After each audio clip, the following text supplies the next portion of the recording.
Buenas tardes para todos ustedes. Soy María Clara Calle y esto es El Mundo Ahora. Vamos con las noticias internacionales del momento. Estados Unidos da nuevos detalles sobre qué quiere hacer con el petróleo venezolano. Habla de levantar algunas de las sanciones económicas de la industria y afirma que controlará el dinero de las ventas de crudo. Pero PDVSA señala que aunque están negociando la venta petrolera, será en otros términos. Otro de los temas es que Estados Unidos reveló detalles sobre su plan político para los venezolanos. El secretario de Estado Marco Rubio habla de 3 fases: estabilidad, recuperación y transición, mientras que la Casa Blanca dice que es muy pronto para elecciones y que las decisiones las seguirá dictando Washington. Dinamarca y Estados Unidos se reunirán la otra semana para discutir los planes de Washington sobre Groenlandia. La Casa Blanca dijo que la diplomacia es la primera opción, aunque no descartan apropiarse de la isla por la fuerza, mientras que los europeos planean cómo responder.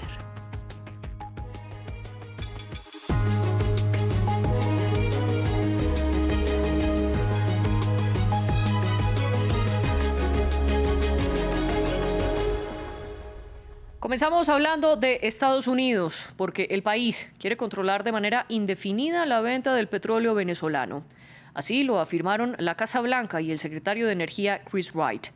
El último agregó que el dinero de la venta del crudo y de los productos derivados irá a cuentas controladas por Washington y que esos montos ayudarán a estabilizar la economía venezolana primero y luego servirán para pagarles a las estadounidenses Exxon y ConocoPhillips, cuyos activos en Venezuela fueron expropiados por el gobierno de Hugo Chávez hace más de 10 años, casi 20. Pero la estatal petrolera de Venezuela, PDVSA, tiene otra versión, pues aunque reconoce que sí está negociando con Estados Unidos, habla de términos similares a los que tienen con la estadounidense Chevron. Más allá del petróleo, Estados Unidos dice tener un plan de 3 fases para la política venezolana. Este miércoles la Casa Blanca señaló que mantienen lo que calificó de máxima influencia, a pesar de que la presidenta encargada, Delcy Rodríguez, negó ayer que un agente externo gobierna su país. Contrario a ello, el secretario de Estado estadounidense, Marco Rubio, indicó que Washington tiene su propio plan y agregó que este comienza con alcanzar la estabilidad y luego vendría la recuperación y la transición, aunque Estados Unidos señala que es muy pronto para hablar de elecciones. Esto dijo Rubio. El primer paso es estabilizar el país. No queremos que caiga en el caos. Parte de esa estabilización y la razón por la que entendemos y creemos que tenemos la mayor influencia posible es nuestra cuarentena. La segunda fase será la que llamamos recuperación y consiste en garantizar que las empresas estadounidenses, occidentales y de otras partes tengan acceso al mercado venezolano de una manera. Eso también es justo. Al mismo tiempo hay que empezar a impulsar el proceso de reconciliación nacional en Venezuela para que las fuerzas de la oposición puedan ser amnistiadas y liberadas de las cárceles o repatriadas al país y comenzar a reconstruir la sociedad civil. Y luego la tercera fase, por supuesto, será la transición. Y en medio de estas acciones de Estados Unidos en lo relacionado a la política y al petróleo venezolano, la incertidumbre sigue reinando en los ciudadanos. Algunos de los venezolanos migrantes sienten temor por sus familiares que siguen en Caracas, mientras que otros expresan su preocupación por lo que pueda ocurrir en Colombia, pues Trump amenazó con repetir un operativo similar, pero esta vez en contra del presidente colombiano Gustavo Petro, por lo que el mandatario del país suramericano convocó a manifestaciones en su país. Desde la frontera con Venezuela nos amplía nuestra enviada especial, Elmaría Angulo. El tema del que hablan todos en esta parte fronteriza en Cúcuta, llamada Villas del Rosario, conocida también como La Parada, es qué pasaría si Estados Unidos interviniera en Colombia. Al respecto, algunos venezolanos residentes en Cúcuta expresan temor, pero también manifiestan incertidumbre sobre lo que pueda pasar en su país y lo que viven sus familias allí. Ellos tienen miedo, así como tenemos nosotros, porque igual lo que está pasando, que también están las amenazas que Trump quiere invadir a Colombia. Entonces, bueno, ellos se preocupan porque uno está aquí en frontera, de verdad aquí uno corre peligro porque estamos cerca, ¿me entiendes? Entonces, bueno, esperando que no pase nada malo y a que Trump se le quitan los caprichos también de invadir a Colombia y que, bueno, y que estemos tranquilos, porque si aquí llega a pasar una invasión, ¿para dónde vamos a agarrar nosotros? En medio de este panorama, para algunos colombianos, los venezolanos que ya residen aquí en la ciudad de Cúcuta no tienen una mejor opción que permanecer de este lado. Eso les toca quedarse aquí o regresarse de Paché para atrás, porque para allá no pueden, porque eso va a ser peor. Porque ya los tildaron de traidores de la patria y esta va a ser peor. Esta vieja es peor. Figúrese, tiene la complicidad de los otros criminales que están escondidos. Diosdado, el hermano de ella, el padrino López, todos esos. Eso va a ser peor la vaina. Aunque la vida en esta zona fronteriza ha transcurrido con normalidad desde el registro de los ataques del 3 de enero en este punto conocido como la carrera séptima, al cual cruzan muchos venezolanos a diario para trabajar en estos comercios, nos han expresado temor a ser detenidos por la Guardia Nacional o por los llamados colectivos en caso de expresar su opinión sobre la captura de Nicolás Maduro. Pero los temores de una invasión estadounidense se extienden también a Groenlandia, el territorio autónomo que hace parte de Dinamarca. Este miércoles, de hecho, el secretario de Estado estadounidense Marco Rubio señaló que su país y Dinamarca se reunirán la próxima semana para hablar sobre la isla. Recordemos que las tensiones han crecido porque la Casa Blanca reiteró que el plan de Donald Trump es apropiarse de Groenlandia, ya sea comprándola o a la fuerza, aunque señalan que la primera opción será la diplomacia. Por su parte, los europeos rechazan estas posturas y ministros, por ejemplo, de Francia, Alemania e Italia, entre otros, discuten qué plan seguir. El presidente del Consejo Europeo, por su parte, Antonio Costa, agregó que el bloque de los 27 respalda a los daneses y a los groenlandeses. Sobre Groenlandia, permítanme ser claro, Groenlandia pertenece a su gente. Nada se puede decidir sobre Dinamarca ni sobre Groenlandia sin Dinamarca o sin Groenlandia. Cuentan con el pleno apoyo y la solidaridad de la Unión Europea. Europa seguirá siendo un defensor firme e inquebrantable del derecho internacional y el multilateralismo. Y dentro de Estados Unidos es noticia que el Servicio de Inmigración y Control de Aduanas, conocido por sus siglas ICE, mató a una mujer en Minneapolis. El ICE le disparó cuando ella no abrió su vehículo y quiso escapar. El jefe de la policía de la ciudad, Brian O'Hara, indicó que la mujer tenía 37 años y que era ciudadana estadounidense, no una migrante. Señaló también que no había ningún operativo en contra de ella.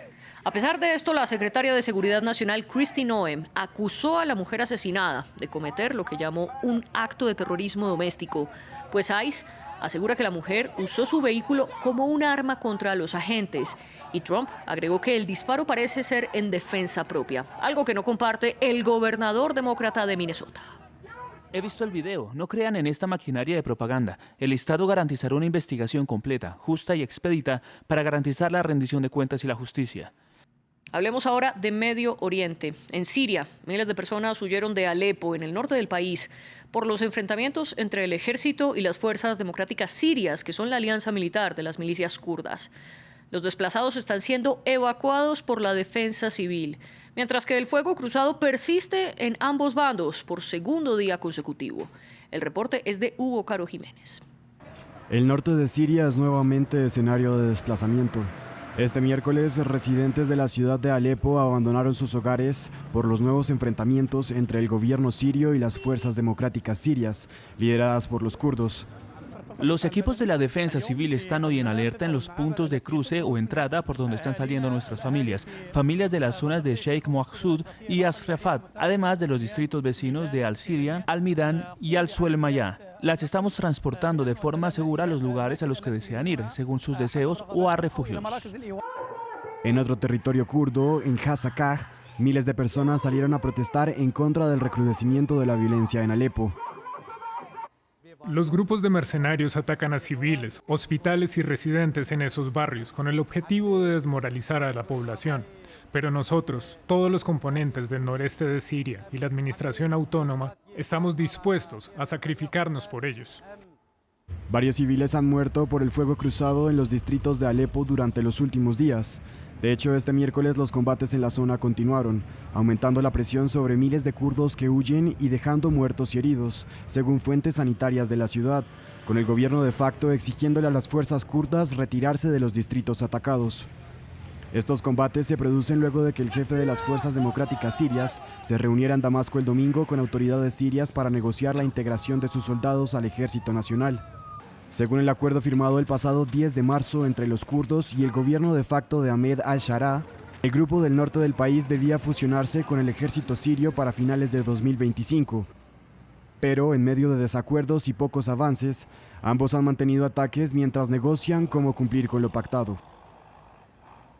Otra de las noticias es que las protestas en Irán completan 11 días. Desde el 28 de diciembre, miles de personas han salido a las calles para manifestarse en contra del aumento del costo de vida. Las autoridades han respondido con fuerza. Desde Teherán nos amplía nuestra corresponsal Catalina Gómez Ángel. Este es el día número 11 de que comenzaron las protestas en un centro comercial que vende mayoritariamente celulares en el centro de Teherán, no muy lejos donde nos encontramos. Y es una jornada especial porque prosigue a las mayores demostraciones que se han visto en Teherán en el día de ayer, especialmente en ese gran bazar de Teherán considerado el corazón económico del país, que por décadas apoyó fuertemente a la República Islámica. Allí vimos cómo las fuerzas de seguridad del Estado disuadían a quienes habían salido a protestar tirando gases lacrimógenos y se vieron imágenes bastante fuertes en este bazar. Lo que se vio hoy fue que estaba completamente cerrado, solamente algunos locales estaban abiertos y esto es una imagen especialmente atípica en este país donde este bazar, si bien cierra, por ejemplo, en días religiosos, sí los bazaríes suelen caminar por el lugar y realizar demostraciones religiosas. Sin embargo, hoy estaba absolutamente fantasmal, ni siquiera el metro paraba allí en esta estación donde suelen llegar miles de personas, tanto compradores como vendedores diariamente. Y si bien allí no pasó nada, sí en otros lugares de Teherán hubo protestas, especialmente en áreas comerciales, y estas se reprodujeron en diferentes bazares a lo largo del país. Los vimos en Shiraz y los vimos también en las cercanías del Golfo Pérsico, en el puerto de Bandar Abbas, donde comerciantes salieran a protestar, especialmente por la fluctuación y por el descalabro del real, la moneda local, frente al dólar. Pero también llama la atención las demostraciones que siguen habiendo con mucha fortaleza en estas provincias cerca a la frontera con Irak, en el oeste de Irán, especialmente la provincia de Ilam, donde la gente ha salido a protestar desde el comienzo, donde ha habido gran represión. Pero ayer en una población conocida como Adaban, una pequeña población de 30.000 o 40.000 habitantes, la población salió a la calle, la policía subió al techo diciendo que no los iba a atacar y la población tiraba arroz para demostrar que estas no eran solamente demostraciones económicas, sino en contra del gobierno como tal. En Yemen se agudiza la disputa entre el gobierno internacionalmente reconocido, apoyado por Arabia Saudita, y el Consejo de Transición del Sur, o CTS, respaldado por Emiratos Árabes Unidos. El gobierno destituyó al líder del CTS de su cargo en el Consejo Presidencial, pues este no se presentó al inicio de las conversaciones que iban a celebrarse en Riad. Mientras que los separatistas afirman que él se quedó en la ciudad de Adén para monitorear cuestiones de seguridad. Sin embargo, su paradero es desconocido. Ramiro Cuevar Verena nos amplía. Continúa la tensión política en Yemen entre el gobierno y el Consejo de Transición del Sur. El jefe de los separatistas del sur yemení, Aidarus al-Zubaydi, se ausentó en el inicio de las conversaciones que las partes iban a tener en Riad. Si bien su delegación sí llegó a Arabia Saudita, el líder se quedó en la ciudad de Adén, supervisando operaciones militares y de seguridad, según dijo el CTS. Tras una reunión de emergencia, el gobierno de Yemen destituyó a al-Zubaydi de su puesto en el Consejo Presidencial. Además, lo remitió al fiscal público por cargos que incluyen alta traición. En un comunicado enumeraron las acusaciones. El mayor general Aidarus bin Qasim al-Zubaydi ha abusado de la justa causa del sur, la explotó para cometer graves violaciones contra civiles en las gobernaciones del sur y dañó la posición política de la República de Yemen, la situación económica y política, el ataque a la Constitución y las autoridades constitucionales, la obstrucción de los esfuerzos del Estado para enfrentar el golpe y la rebelión y la instigación de la lucha interna que lideró hacia una rebelión militar, junto con las graves violaciones que cometió contra ciudadanos inocentes. La crisis política explotó hace un mes cuando el CTS, respaldado por Emiratos Árabes Unidos, desplegó hombres armados para controlar el sur del país. Por su parte, el gobierno internacionalmente reconocido, cuya coalición incluye al CTS desde 2017, son apoyados por Arabia Saudita. Hace una semana, Riad incluso lanzó un bombardeo contra un puerto en el sur de Yemen a un presunto envío de armas emiratíes. Las fuerzas militares yemeníes actualmente realizan incursiones para recuperar el territorio controlado por los hombres del CTS. Hasta aquí las noticias, pero ustedes pueden profundizar más en nuestras siguientes emisiones y también en france24.com y nuestras redes sociales. Nos vemos.